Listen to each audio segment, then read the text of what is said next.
Now you can enjoy the happiness of the holidays for the next 6 months by paying less and making more money by getting 180 days of picks from your favorite handicapper at a huge discount. This limited time Christmas special gives you a 90-day all-access pass with a handicapper of your choice at WagerTalk.com, plus an additional 90 days of all-access passes at no additional cost, an $849 value. This comes out to just under $5 per day, includes all sports released and any 5% best bets, normally priced at $35 each. Your access with your handicapper will cover NFL through the Super Bowl, college football through the national championship, any NBA and NHL action, including playoff games played during access and the start of the MLB season. Plus, if your handicapper does UFC, soccer, tennis, or any sport, yep, it's included. Happy holidays from everyone at WagerTalk.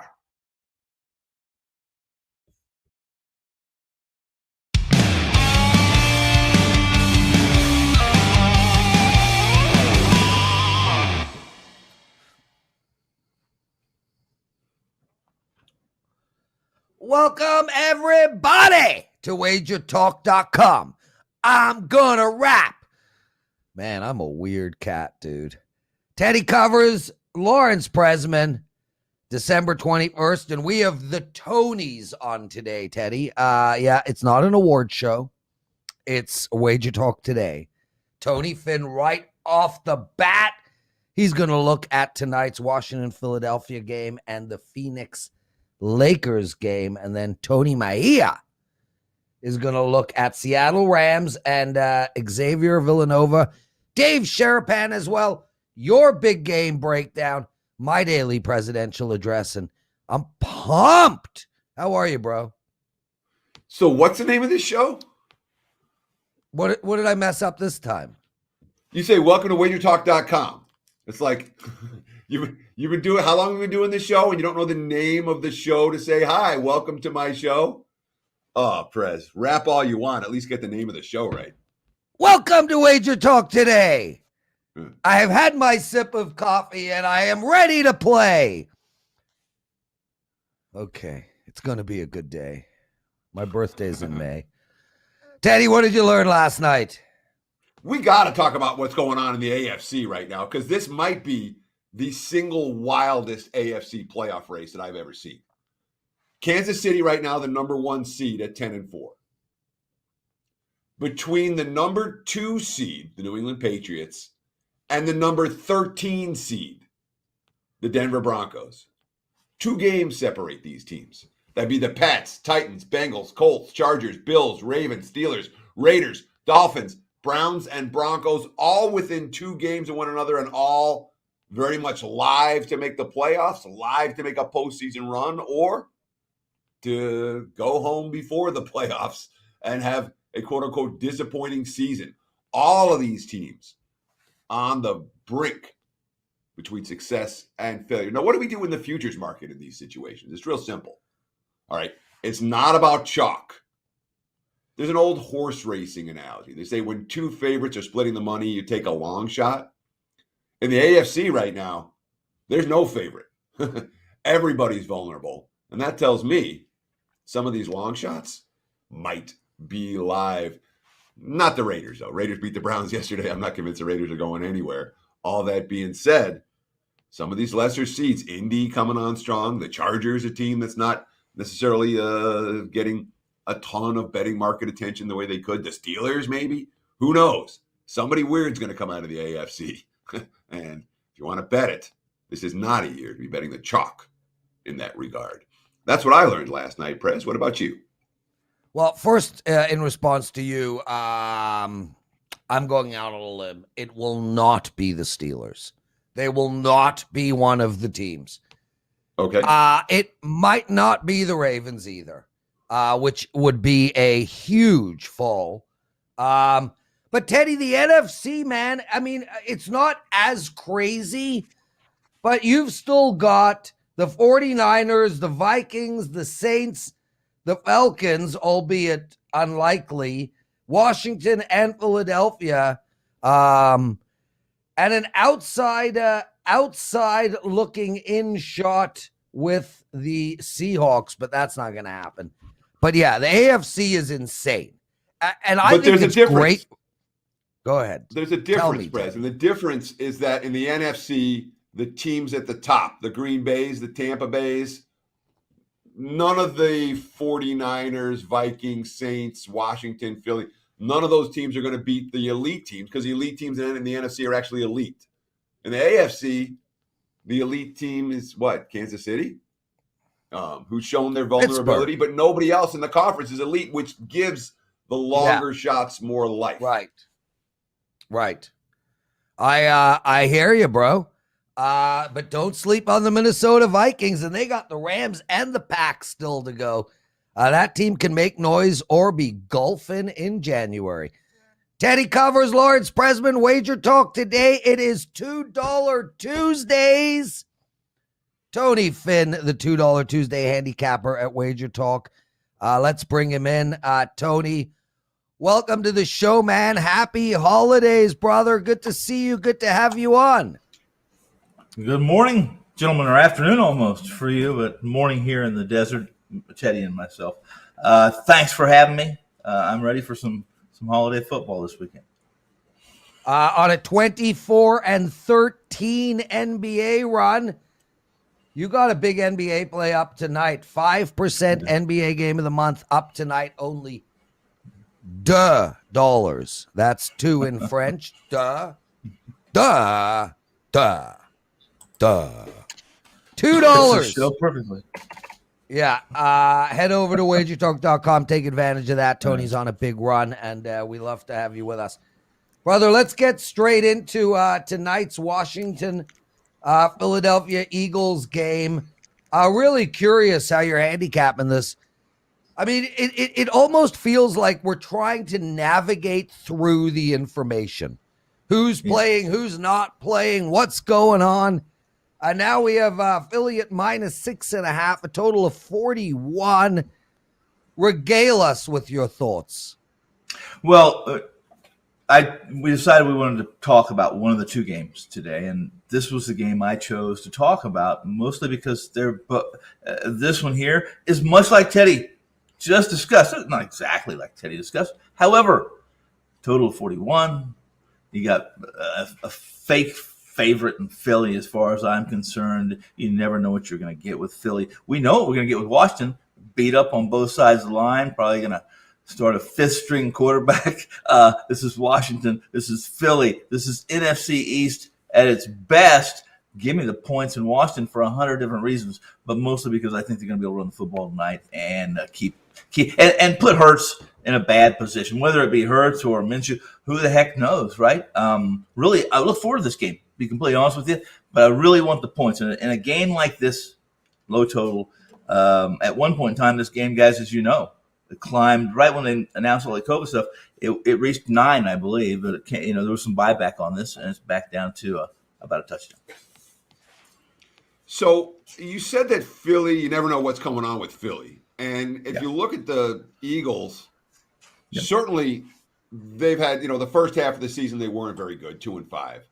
Since that time, they're 4-2. They lost by a field goal to the Chargers. I think they covered the spread in that ball game. The only bad game they played was against the Giants. The run game's been dominant. Do you still have a lot of questions about Philadelphia? Or do you think that maybe some of the stuff we've seen from this team over the course of the last 6 weeks or 7 weeks is real and the Eagles are actually live to reach and make the postseason? I don't think so. I don't think they are. I mean, this is a team, first off, they're 1-4 at home, right? So I guess it really doesn't matter where they play. If they're on the road or at home. Their losses were against some pretty good competition. That's what that 1-4 at home. The Chiefs, I think, Buccaneers, 49ers, and Chargers, as you mentioned.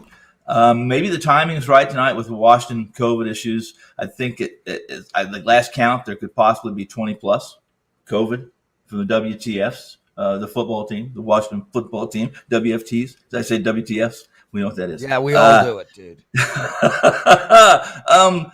Center, Jay Kelsey. Listen, this is a pretty good offensive line for Philly. Let's give it that, okay? Kelsey, Howard. I guess possibly some guys that are just completely banged up. We don't know. I think Prez described it pretty good. It's pretty much a mess. Not only in the NFL, it's a mess across the board. NHL, NBA, you name it. It's a mess. However, again, I trust, in truth, Teddy, I trust neither of these teams with a big stack of money, with any mortgage money. But coming down to a game like this, on a night like this, extra rest, lots of questions, I certainly, with a total of 41, with these two teams, want the points. Unquestionably. Tony Finn joining us, everyone. $2 Tuesday handicapper at WagerTalk. He's got a 5% NBA play up for you guys. Take advantage of that.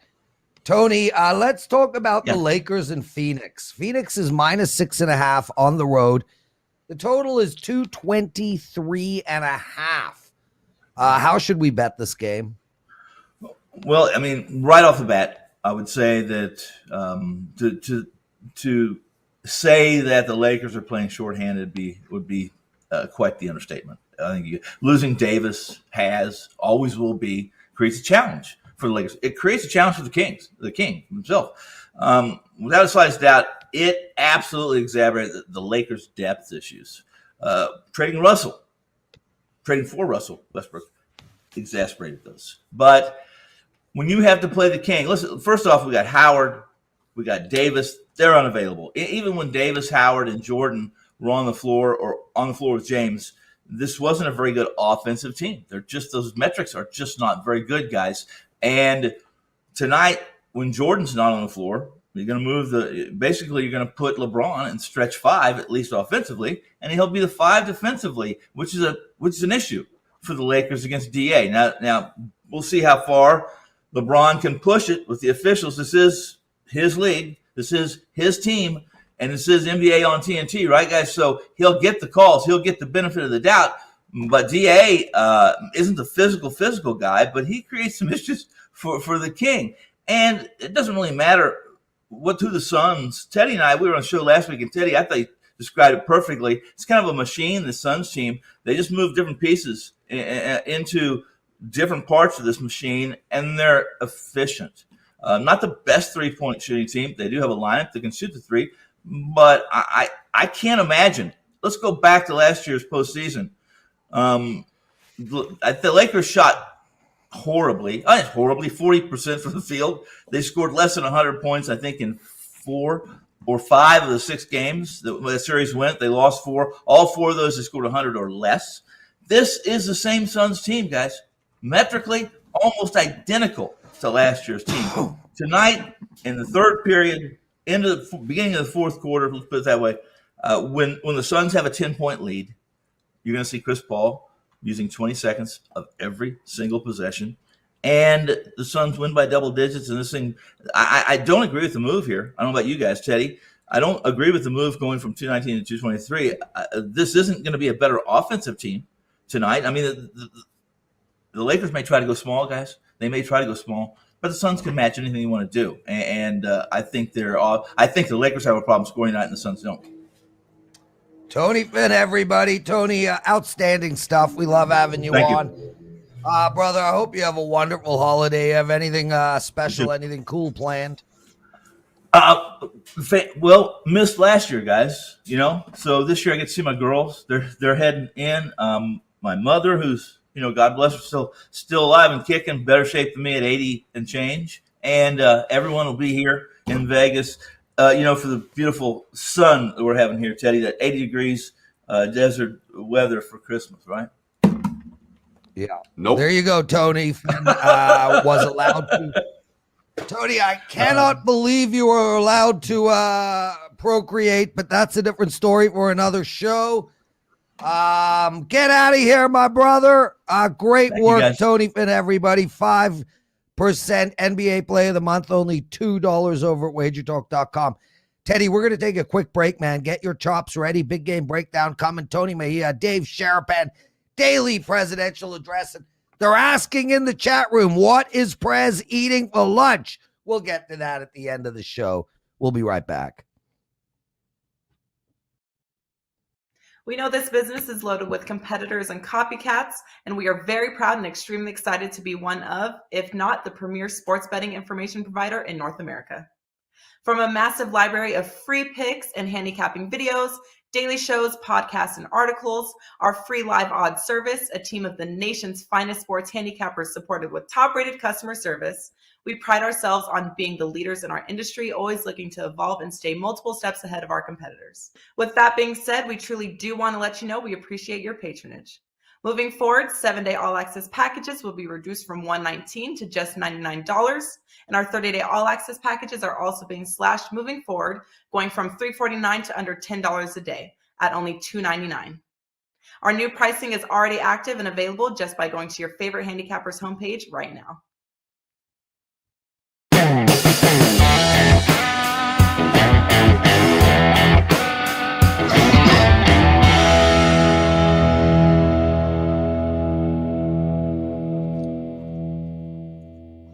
It is time for today's big game breakdown. And you better believe we're going to talk some Tuesday night football.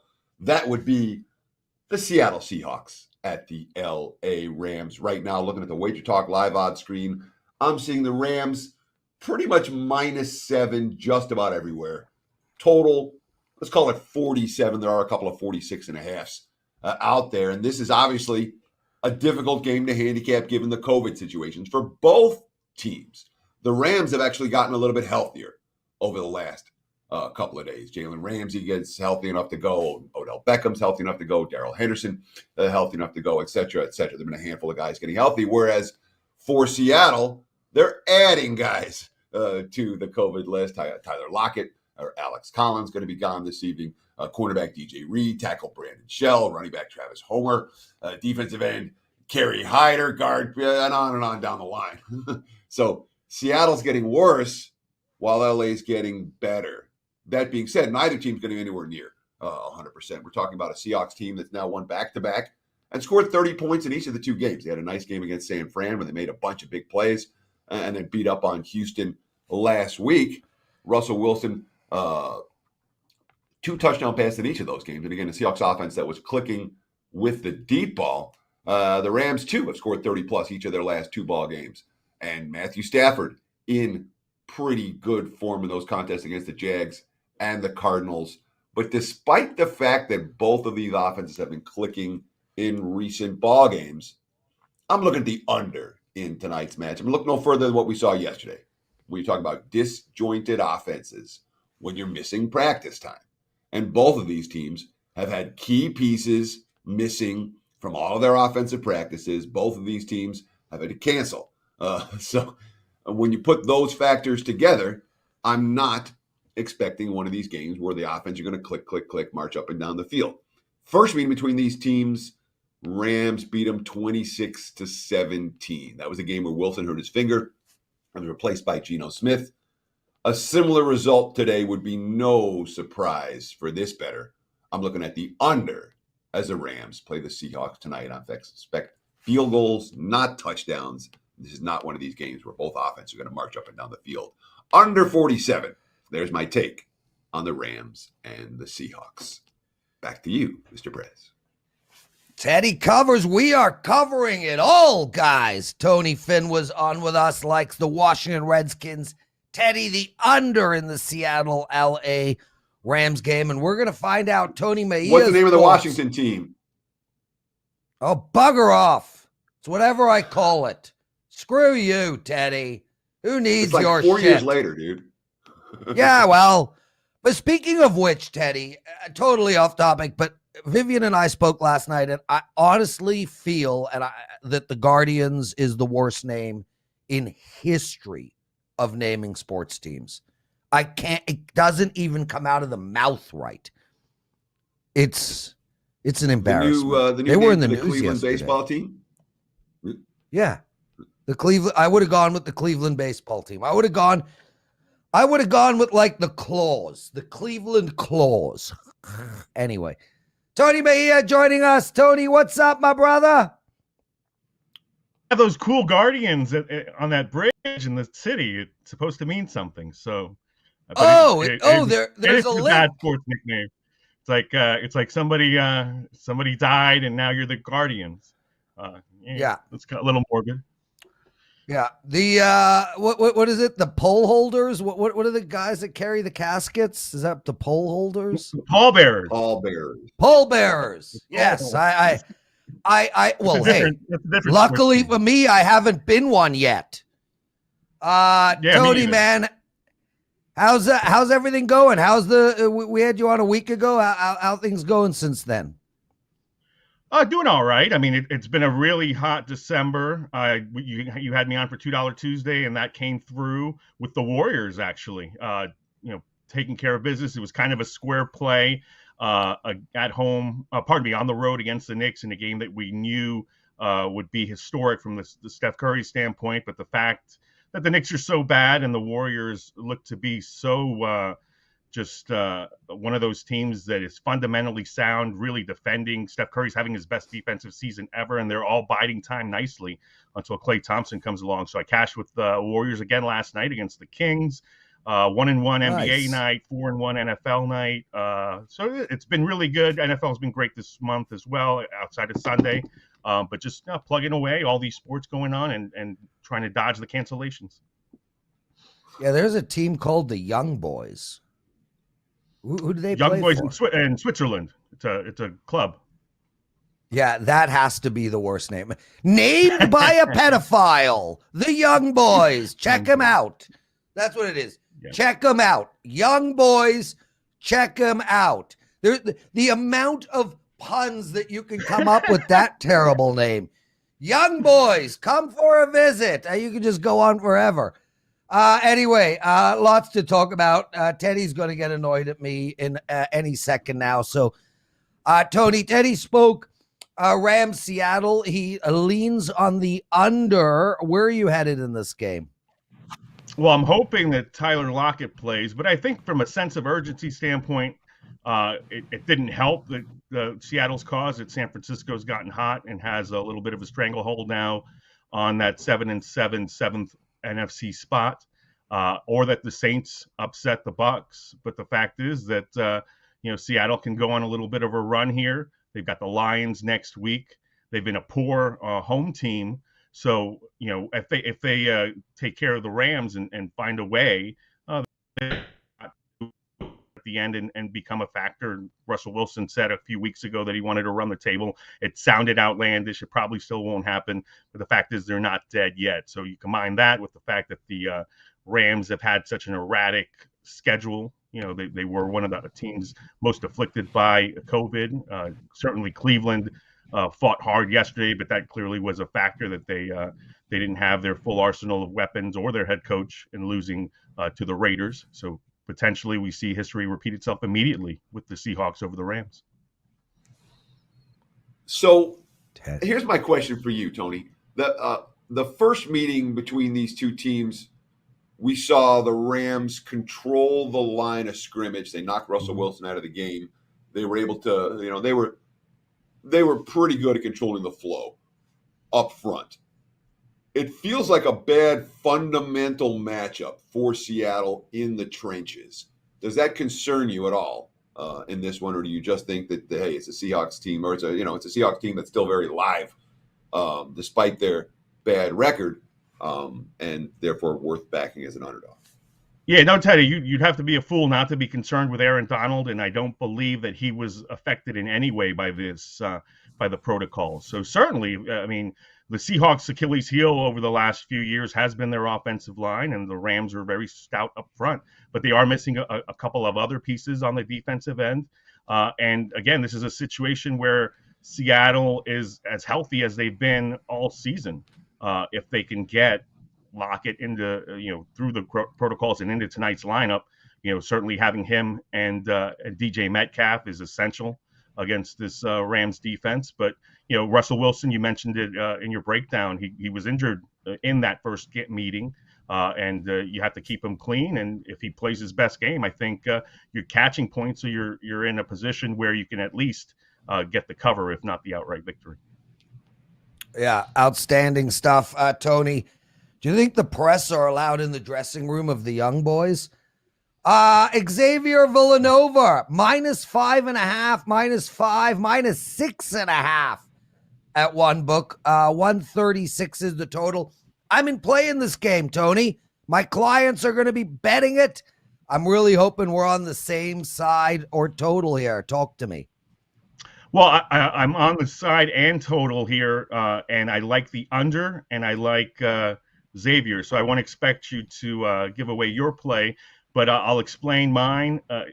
I was on the Villanova side at Creighton, and I was alarmed by what I saw because I could dismiss what happened against Baylor. It was a tired team, fourth game in 12 days.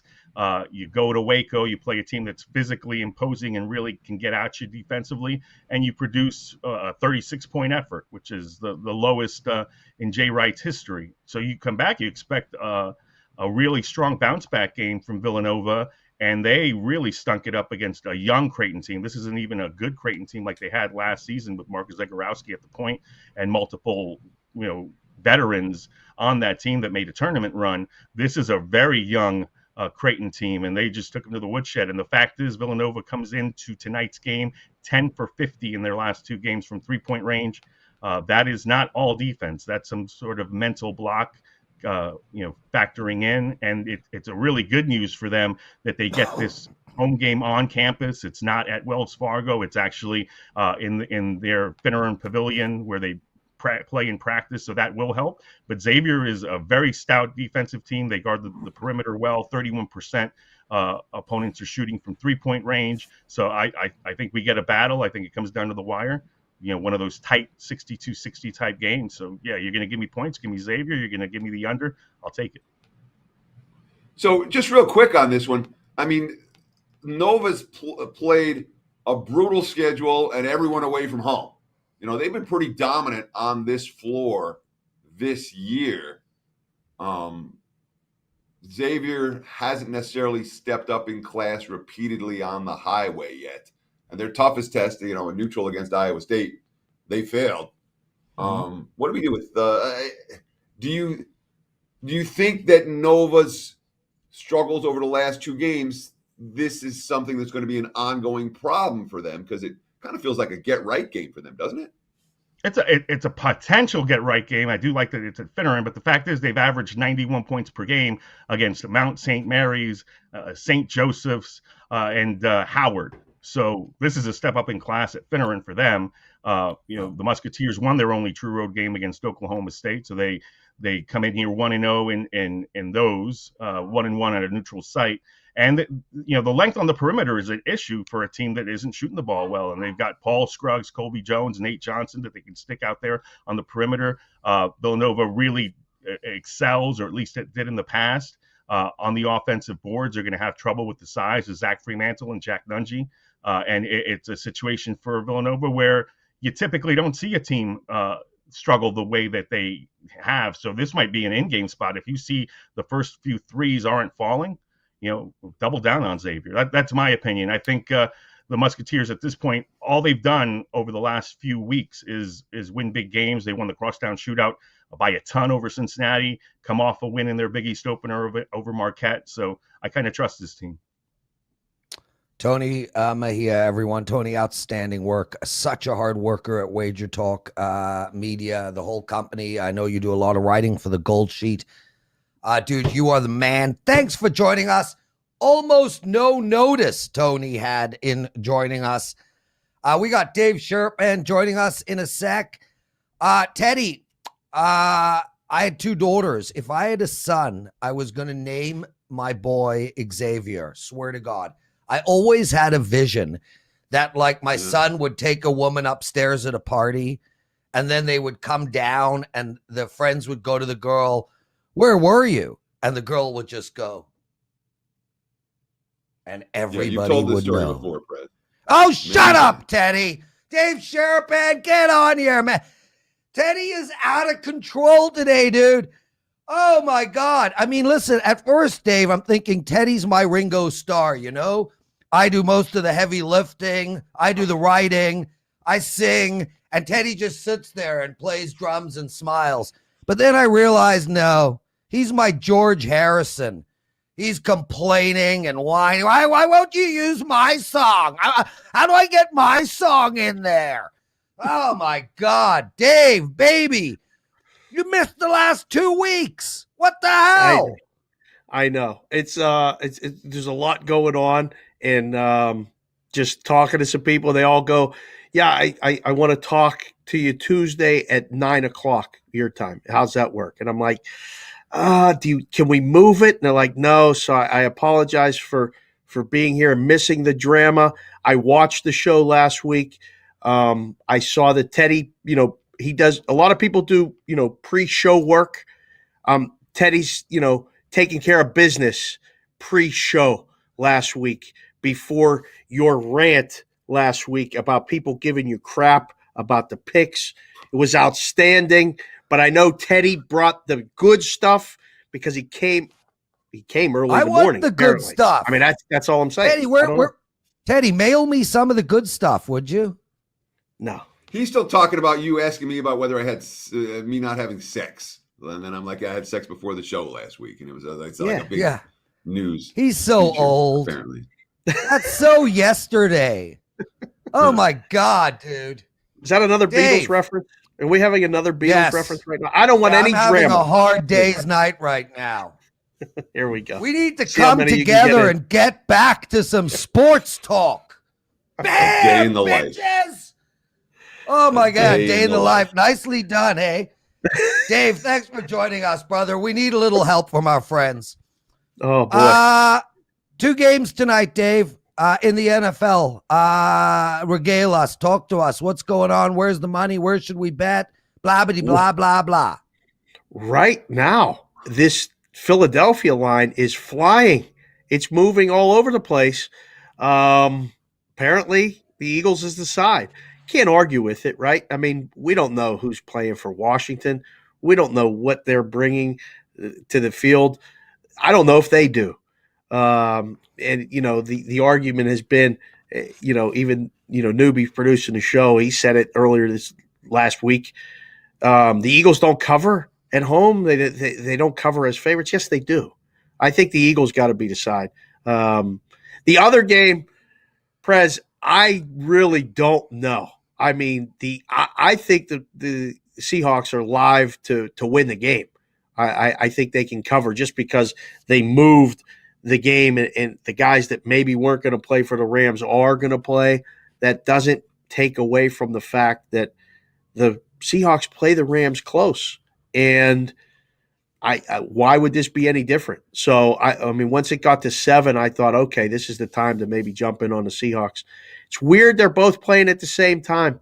The NFL's kind of piecing it together. This has been one of the hardest years that I can remember, just trying to gather the information. And I think, a lot of people got to realize, like, you guys are putting in the work, and it's pretty tough. I mean, the NHL's shutting down after today. There's not going to be hockey for 5 days.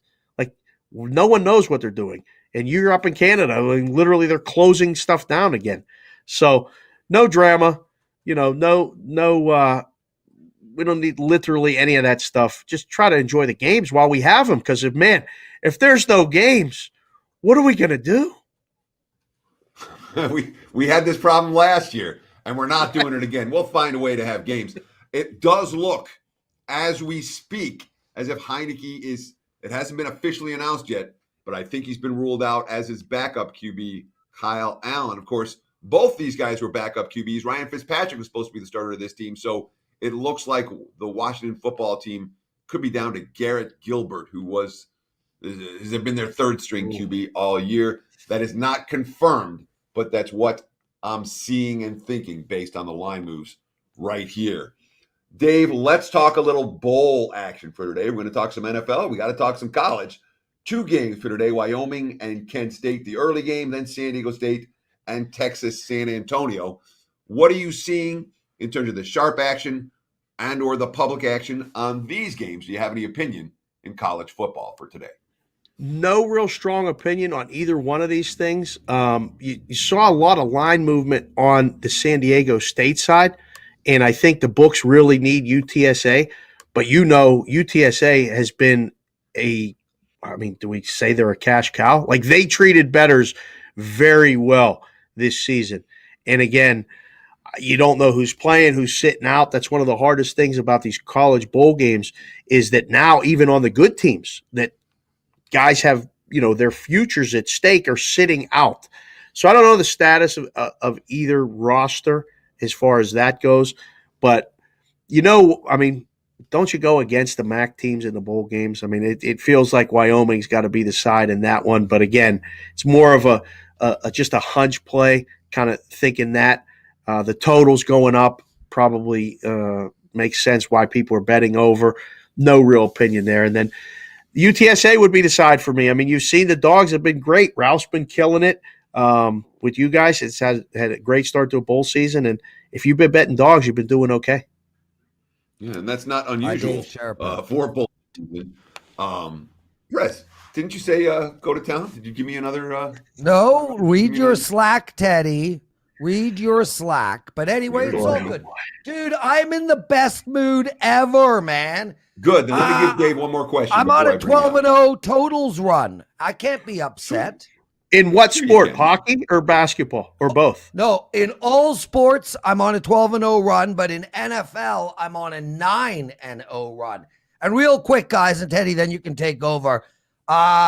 We've had line moves already. It's 8.5 for Philadelphia. So it's like as it comes out of your mouth, Teddy, we see a 2-point move.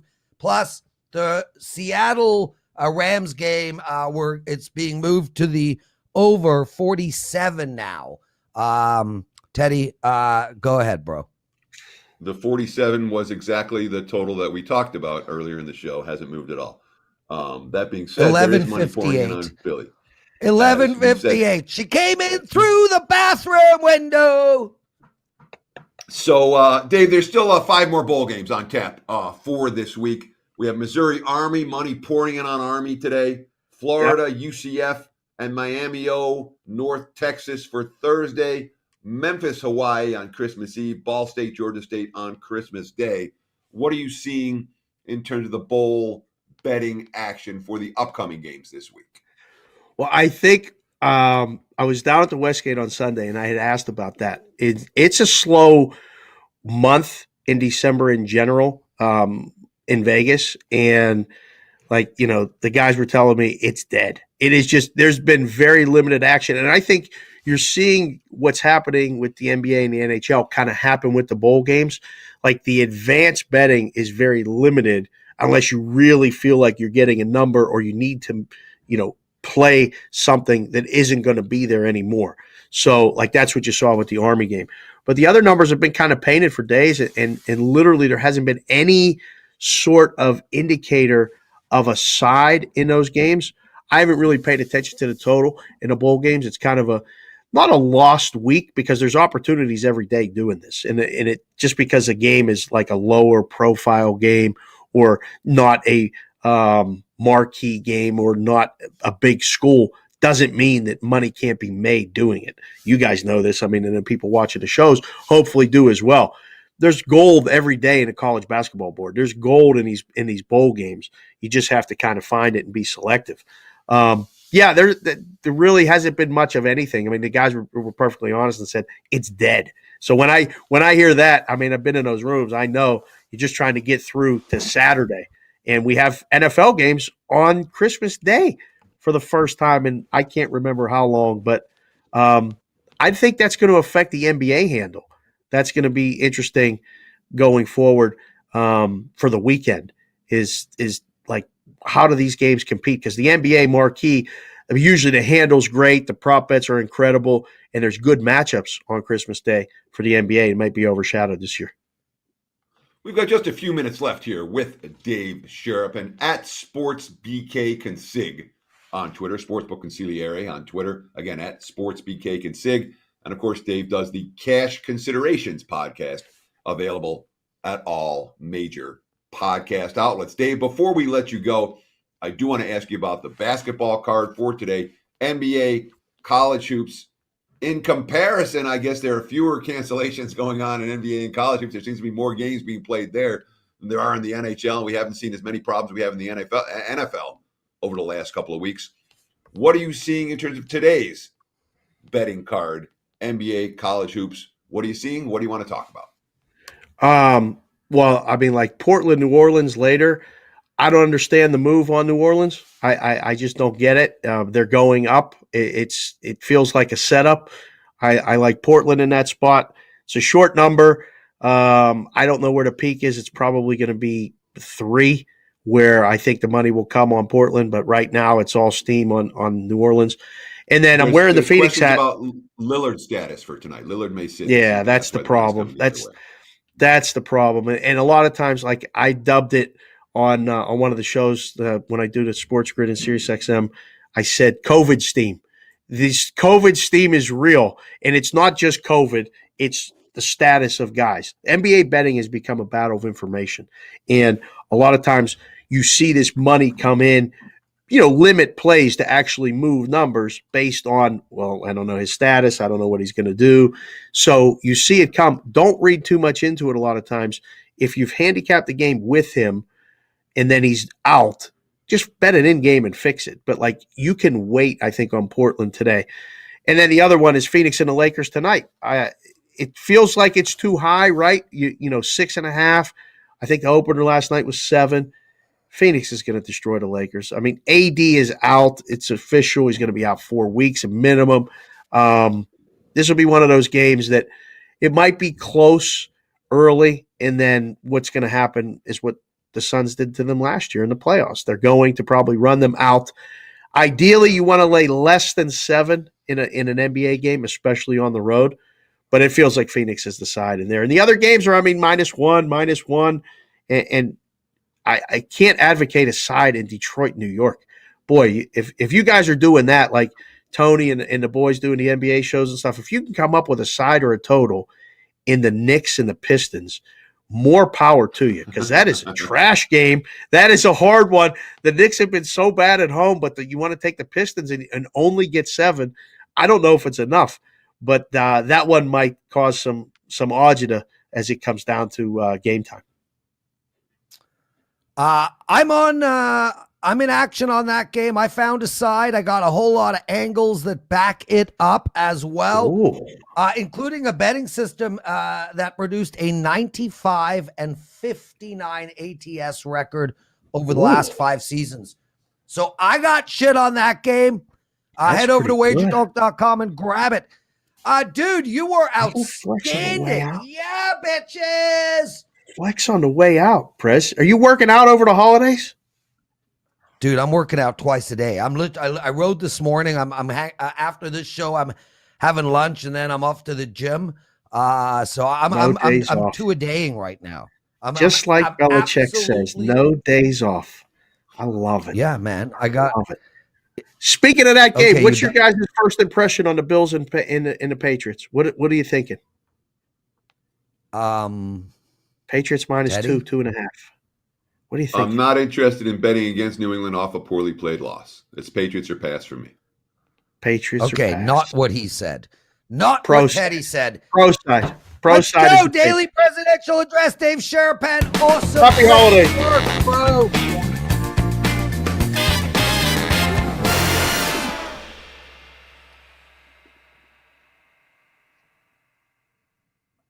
Welcome, everybody, to the Daily Presidential Address. I am your host, the conductor, Lawrence Presman. Guys, I won my total last night. I am now on a 12-0 all sports total run, a 9-0 NFL total run. I have an NFL total up tonight. Head over to WagerTalk.com and take advantage of that. As for your free picks for today, I was in action. I was going to give you a play on the Washington-Philadelphia game, but that game has been postponed. We're now down to 1 NHL game, and it's in Vegas. They're playing Tampa Bay. It'll likely get postponed as well. But if it doesn't, I do like under the total of 5.5. And I lean on Tampa Bay, but I prefer under the total of 5.5 in that game. As for your football bets, here's one for you guys. The higher this Philadelphia line gets, the more interested I am in Washington. I've liked Washington all the way through here, guys. I liked Washington the second this line came out. I've liked Washington throughout the line moves. I liked Washington this morning at plus 6.5. I like them more at plus 8.5 with Gilbert at quarterback. I don't care. You go back and you look at the NFC East. You look at these teams. Historically, they are field goal games, regardless of who's good. Joe Theismann can be playing against Jeff Hostetler. It makes no difference. These games historically are 3-point games. I think this game is going to go under the total of 40.5. I like Washington. And that's really it, man. That's the show, guys. Teddy, you know what I'm having for lunch? I'm having a Twister bagel with cream cheese, tomato, cucumber, and red onions. And it is one of my favorite things in the world to eat. Take us home, bro. I'm just making fun of your Hostetler Thiesman Which one? reference. The Hostetler Thiesman. And of course, you know why his name was pronounced Thiesman until the Theismann for Heisman campaign, and he literally changed the pronunciation of it. Did he win it? That's going to wrap it. I don't remember. I don't care. Not a fan. That's going to wrap it for the Tuesday edition of Wager Talk Today. Thank you so much for taking time out of your busy day to hang out with Prez and myself and our guests. We'll do it again tomorrow, same time, same channel, 9 a.m. here on the left coast, noon for you back east. Between now and then, enjoy the games and good luck.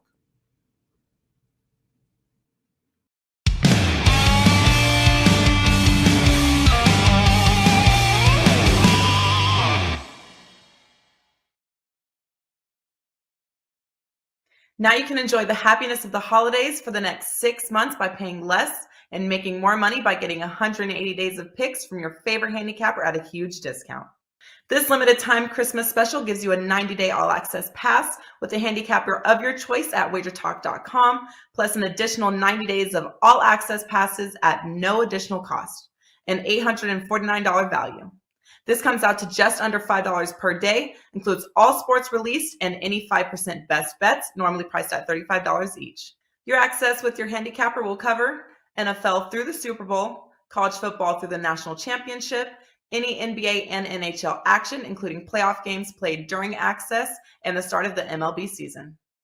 Plus, if your handicapper does UFC, soccer, tennis, or any sport, yep, it's included. Happy holidays from everyone at Wager Talk.